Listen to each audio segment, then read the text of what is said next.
L'évangile de ce dimanche nous présente des pharisiens et des scribes qui apportent à Jésus une femme surprise en flagrant délit d'adultère.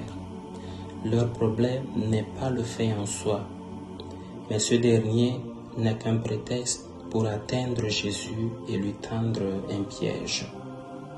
Ils utilisent ainsi la femme, oubliant au mieux, bafouant le fait que la personne humaine est en soi un être absolu. On ne peut l'utiliser comme un objet pour atteindre ses fins, marchant ainsi sur sa dignité et sur son bien-être. Mais combien de fois n'utilisons-nous pas nous aussi des personnes humaines comme des objets? Partout autour de nous, nous pouvons voir combien de personnes sont traitées comme de moins que rien, comme des simples animaux à des fins purement égoïstes. Arrivés auprès de Jésus, le texte nous dit que ces pharisiens et scribes mettent la femme au milieu. En ce moment, cette femme se retrouve avec sa misère au milieu de la cruauté humaine, de toutes ces accusations et condamnations. Et comme la finalité n'était pas elle-même, mais plutôt Jésus, et connaissant bien ce que dit la loi, ces pharisiens demandent à Jésus ce qu'il en pense. Et Jésus leur dit une phrase que chacun de nous devrait se la dire aussi chaque fois qu'il est tenté de juger ou de condamner les autres pour ce qu'ils ont fait. Celui qui n'a jamais péché, qu'il soit le premier à lui jeter la pierre.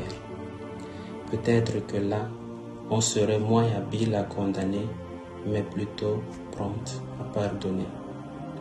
Aujourd'hui aussi, face à toutes ces cruautés que subit notre humanité et qui peuvent nous pousser à condamner les autres, Jésus nous répète la même phrase, non pas pour que nous fuyions, nous aussi, du plus vieux au plus jeune, comme ces pharisiens et scribes, incapables de faire une introspection et faire face à leur propre misère qui peut être plus grave que celle de la pauvre femme adultère, mais plutôt pour que nous nous regardions au miroir de l'amour de Dieu, pour que nous prenions conscience aussi de notre propre vulnérabilité, de notre propre misère et de nous laisser regarder par Dieu, par son amour et sa miséricorde.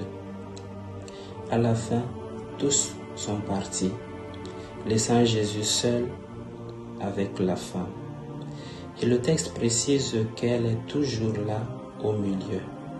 Cette fois, non plus au milieu des accusations et condamnations des humains, mais au milieu du regard miséricordieux, compatissant de Jésus, qui pardonne et qui guérit, qui restaure et qui ouvre de nouvelles routes, de nouveaux chemins.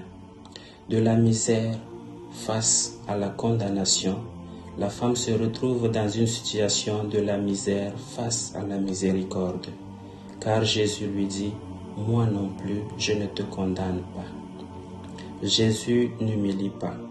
N'ayons donc pas peur de nous retrouver face à lui et d'accuser nos propres péchés.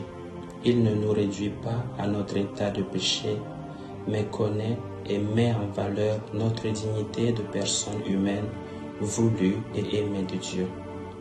Et il est prêt à tout pardonner, sans tenir compte de combien ou de comment avons-nous péché. Laissons-nous simplement être regardés et aimés par Dieu. Bon dimanche à tous.